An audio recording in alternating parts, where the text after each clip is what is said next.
Hello ladies and gentlemen, boys and girls, wakubwa, our uni. Welcome to Zavinnie Breakfast Show. And of course, we are the #1 breakfast show. So, leadership is not all about kupatiana directives na kuambia watu wafanye kitu wanafaa kufanya. But leadership, as a leader, you are also supposed to be led. On the show today, we have one of the, I'm gonna make history. He was the first female president at Kabarak University. And we just want to talk about leadership. Venye ali experience hiyo time yake akiwa leader. Rose in the house. How are you? I'm good. Uko poa? Niko poa. How is life? Iko poa. Everything is okay. Okay, so in the history of Kabarak University, Kabarak ilianza somewhere in 2000. Kabarak University Education in Biblical Perspective. You are the first female president. Ulifeel aje time ulichaguliwa kama president? Actually, to me, it came as a shock, but with time, you know, it's a responsibility. So it wasn't rather overwhelming, but I came to terms with it. So it was more enjoyable. With leadership, it became more enjoyable rather. I'm just trying to imagine when you manage to convince her what you want to be president. How did you do that? Once you have support from people and maybe people have seen your work, and I was also a class rep for my class, so since first year, so standing up, it wasn't hard, since people have seen your leadership skills, they've seen how you lead yourself, how you conduct yourself. So to me, it was basically a challenge, but not a challenge, since I had already on the ground, people had known that I'm a leader. So you started by becoming a class rep? Yeah. Ukaingia hapo ukaanza kuconvince watu wakuvotie. Kidogo kidogo pale tunaona unainuliwa. The president. Wazazi wako walisema nini kwa president? You know, people watu wanachukulianga hii kitu like it's something simple, but being a school president kwa university ni kitu kubwa bana, especially Kabarak University kubwa sana. Wazazi wako walifeel aje ama hatakuambia? Lazima uambie. So to them, they were just okay. Literally, they were just okay because they were happy rather because they didn't know that this was a post that I'd go for. To them, they felt like you are our daughter. Because since my leadership journey just didn't begin in university. It began way back. I remember when I was in pre-unit, when we had two groups. We had the blue group and the red group. I belonged to the blue group and I was kept the leader of the blue group rather. So that is where my leadership journey began. And even those childhood memories, game ni yangu, hiyo story ya game ni yangu. I remember I always wanted to be the one kusema hii game ni yangu. So being a leader, kuwa mama kwa game, you know, that is where I think my leadership began. It was rather inborn, and part of it was also pressure from people. Even in high school, rather, once joining high school, I remember I was elected to be the deputy president of French Club, which it was shocking to me because I didn't expect. It was always supposed to go for by Form 4s, Form 3s, but I got it. And I remember there's a statement when I refused to become a class prefect, my class teacher ever made. When you refuse responsibility here, out there you'll go and get bigger responsibilities than what you have here. So rather, let me say, that is where my leadership journey began. And coming to Kabarak, I told myself, I must make a difference. I don't know how, but I must make a difference with whatever I do. So starting from class rep and then getting the post, this comes to my parents. I guess to them, it was like, our daughter has always been a leader. Based on your story, leadership, kidogo tunaweza sema leadership kidogo ni kama iko kwa black. Based on your story, because you are leader nursery school, ukakuwa leader high school, ukafika uni pia ukakuwa leader. Have you ever thought of venturing into national politics? Yeah, I do. I'm thinking of it. It's something that I'm considering because I have this passion for the youth. You look out here and you'll see that the youth we are not suffering, but we don't have someone to speak for us. So if I decide to start my political journey, I want to make a difference with the youth. If I start with the youth, then from there I'll grow politically. You want to advocate for the youths? Yeah. So Rose, welcome to Zavinnie Breakfast Show. Yeah, this is the morning show. What's the first thing you do when you wake up? When I do wake up, I'm that person who believes in dreams. So you'll find me recollecting on my dreams. Even if I spend the night with you, you'll hear me telling you, usiku niliota hii na hii na hii. I believe in my dreams because I usually feel like there's a message that is coming from the dreams. There's something that maybe is being sent. So I'll first start recollecting the dream that I dreamt. If I didn't dream anything, I'll have question marks. This is so new. This is so new in the history. This is so new. Kila siku tunakonga tu hapa na magest, mtu anasema akiamka asubuhi, the first thing anafanya ni kukunywa chai. The first thing anafanya maybe ni workout, but wewe umetuambia the first thing you do is to reflect on the dream you had the previous night. Yeah. Ushaikosa kuota?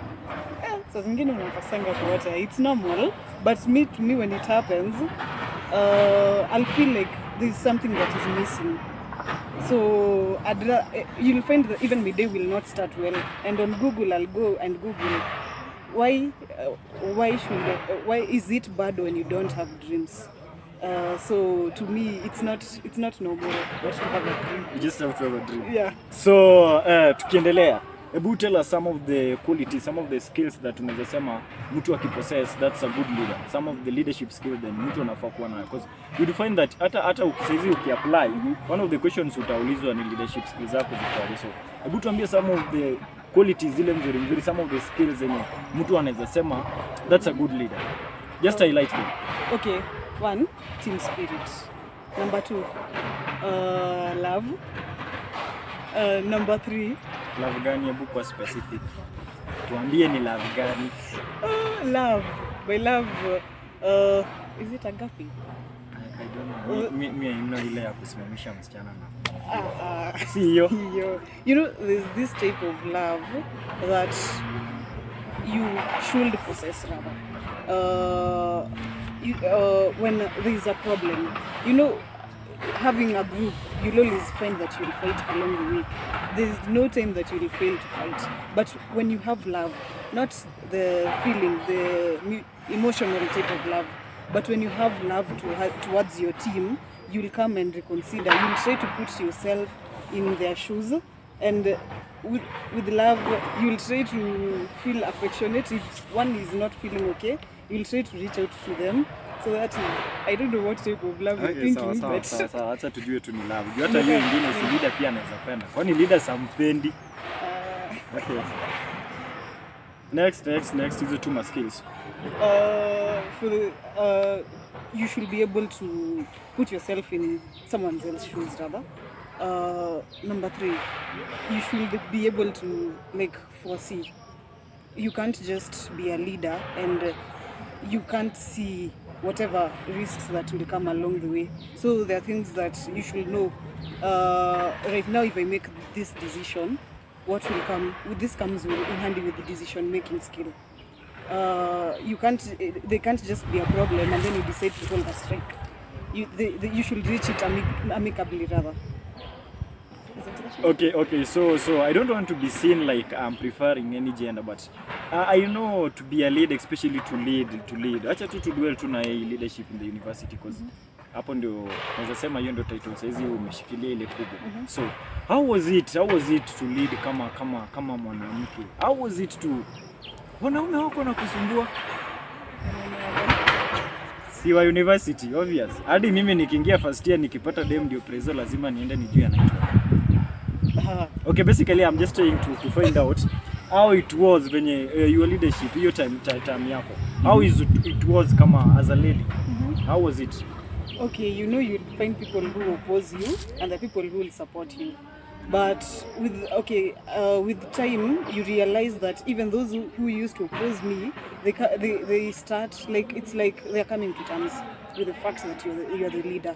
So they appreciate you and they correct you, and maybe if there is something that they had seen in another person who they wanted to have the leadership post that I had, you'll find that they'll advise you and tell you, here as a team we had seen that this and this should be done.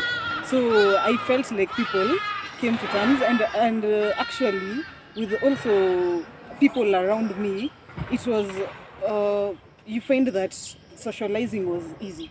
I came to be a social spirit. Like you could sit down, you talk to people, and they understand you. You give them sense, and they still understand you, and they'd be like, yeah, you're making sense. So that I didn't find the challenges rather along the way, because it was more of an enjoyment skill that I did. Okay, I'm made to understand that there's a difference between being a political leader, ile yenye unapiga comrades power. Okay, that is what you did. But I'm made to understand there's a difference between the politics when you're doing politics, when you're doing politics, especially in the national politics, and just being a leader. Because maybe a leader, you can just be a leader, maybe umesimamia tu kampuni mahali, you just an organization. And sitaki kukuuliza ati whom do you look up to as a role model kama politician, but I just want you to mention this one person mwenye unafurahianga karakta yake as a leader. This one person, Mother Karua. Mother Karua.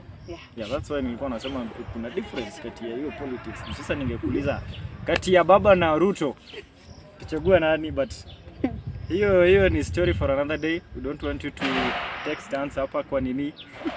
Kwa show watu wataanza kusema hii show nini tumeanza siasa. Okay, sawa. Unapenda kukunywa chai na nini? Me, I'd rather have cereals in the morning. You seem to a chai. Very unique. You are very unique. Watu wanakujanga hapa nasema venye wanakuja chai na nakuingia. You don't take tea in the morning? No, not unless it's coffee, but that is once in a while. I can count the number of times. Okay, what are some of the challenges that you ulipitia as a leader? Number one, getting to know. I'm that person who I must get to know my team first before everything else. So getting to know my team first was a challenge. And then number two, in a body, you always find that they are rebellious people. Yeah. So I got that triggered a lot. Position. Yeah. And number three, what was the challenge? It's like you really had a humble time during your term. I think. What was I think, well, people were like, let's see how she leads. So they wanted me, like, it's kind of maybe an experiment or something, but people they wanted to know how I lead. So they didn't challenge me that much. So umesikia kidogo kuna any lady who is planning to take after you? So far not. Last year I heard of Abigail Nyana, but she didn't get the post, or rather I don't know if she vied, but she was planning to. And would you advise a lady eventually to politics? If you feel you're a politician or a leader, go for it. Doesn't matter if you're a lady or a gentleman, just go for it. Unajua kidogo mademo wanapendanga. Okay, I don't know why they use this. I don't know. Should I call it a stereotype? Because when I feeling it too, there's something sijui watia wanaume sijui. But I feel like in the world that we are moving, as in everyone is equal. Kila mtu anaweza fanya anything. Sawa. So Rose, who would you like to have breakfast with? Kenyan celebrity ama politician tu yoyote, you know now you're a politician. Hata kama unakataa. Who will you like to have breakfast with? Kwa politician hapo Martha Karua. And then kwa celebrity, there's this lady, just Ivy, over 25.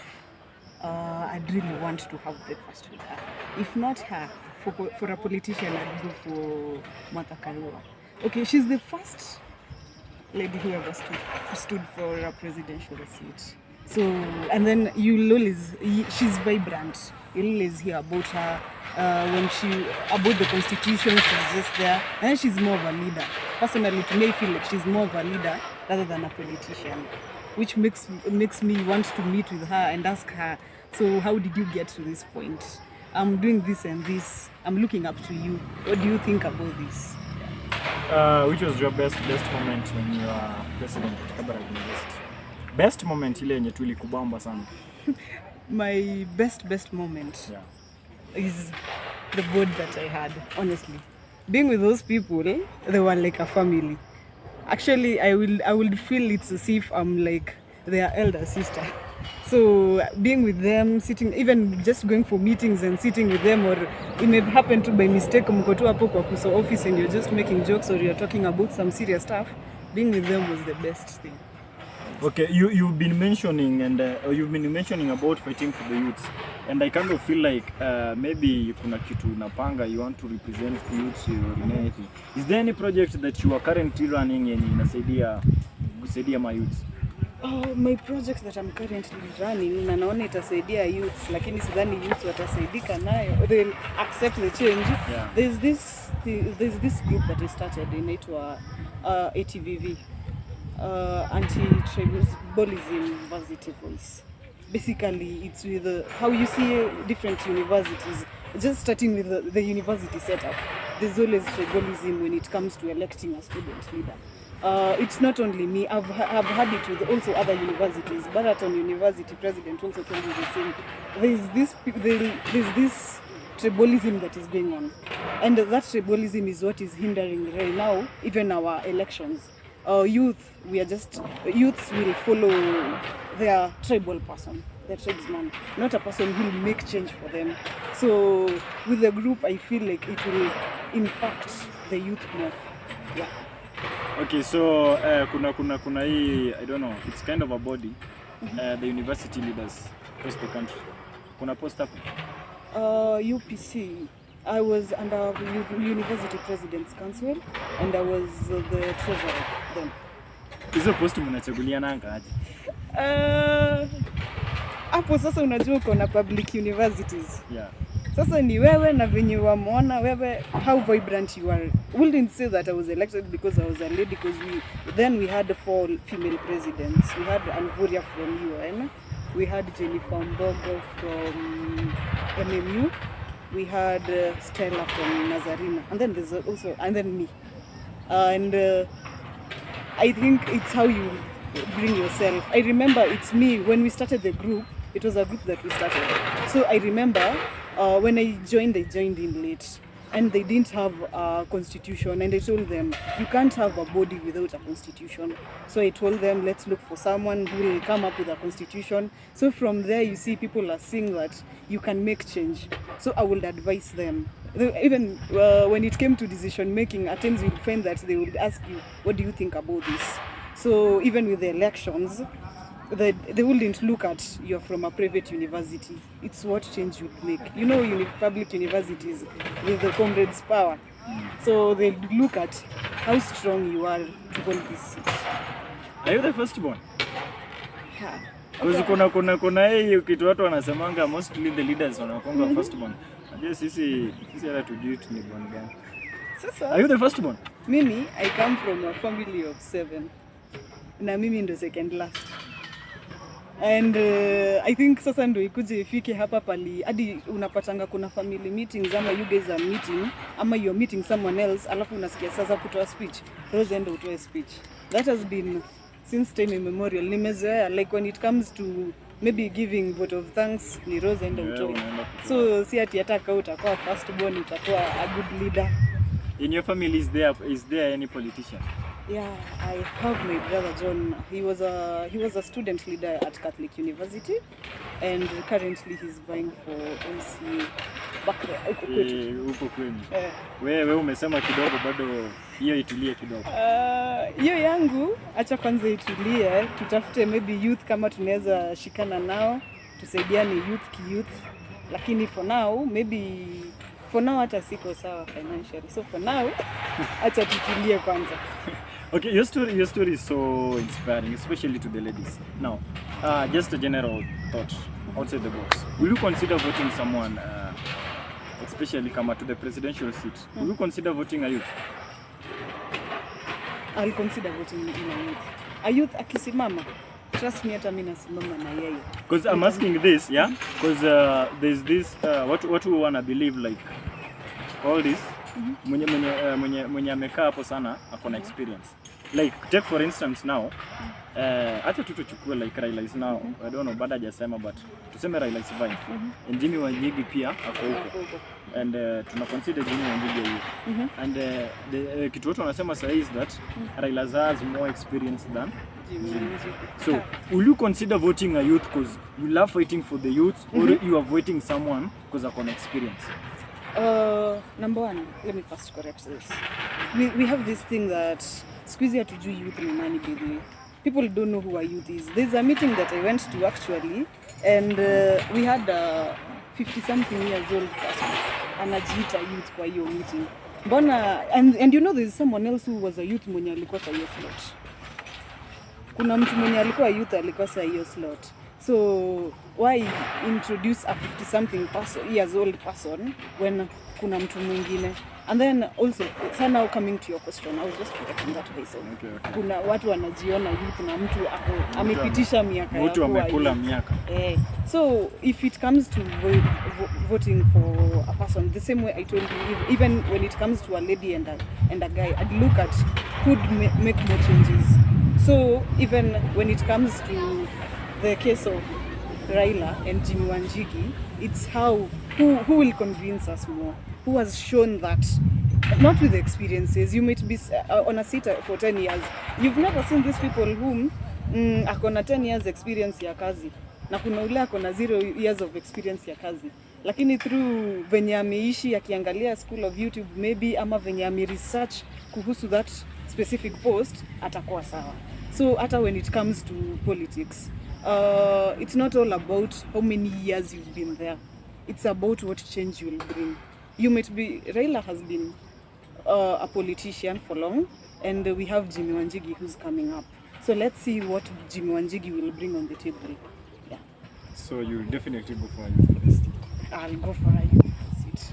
Okay, so before we wind up, your story is so inspiring, especially because I know kuna dem mahali saizi change mind yake and maybe just wake up and do this thing. Now, before we end up, I just want you to talk to someone. Just talk to anyone. Inspire tu mtu mwambie everything is possible. To the younger me, or to the older me, or to my age mates. Wote ongeleshe. You talk to them. Time yako.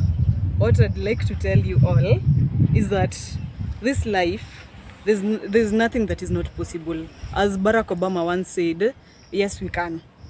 Be it you're a lady, be it you're a gent, you can make it. With whatever, you can still make it. The challenges that come along the way, you'll make it. Let me tell you, when you decide to believe in yourself and to trust in yourself, you will make it and you'll accomplish. That's it. Yeah. Okay, thank you very much, Rose, for accepting our invite. Yeah. Kukuja show. And as I said, you're a very difficult lady to find. We've been trying to find you mara kidogo, tunasikia me travel abroad, sijui ticket ya ndege mena nini, but finally we managed to bring you to the court. Actually, there's someone who commented that we want to see you in the show because they feel like your story is so inspiring. Personally, I feel like I've been inspired and you've given me a challenge. Kuna di zile vitu nasemanga maybe siwezi, but I feel like these things sometimes unafaa kujiambia you just have to give it a try. So thank you very much for coming to the show. This was the Zavinnie Breakfast Show, and on the show today we had Rose, one of the okay, she was the president Kabarak University, the first female president. I want you to understand this. The first female president. Unajua Gladys Wanga alishikilia the first female secretary general at UN, if I'm not wrong, I think, I'm not sure, but I'll find out. I'll find out. KU. That's unaona hiyo post alishikilia, sidhani kama kuna mtu ambaye, but she was the first. And that is a story that it's worth talking about. So thank you very much.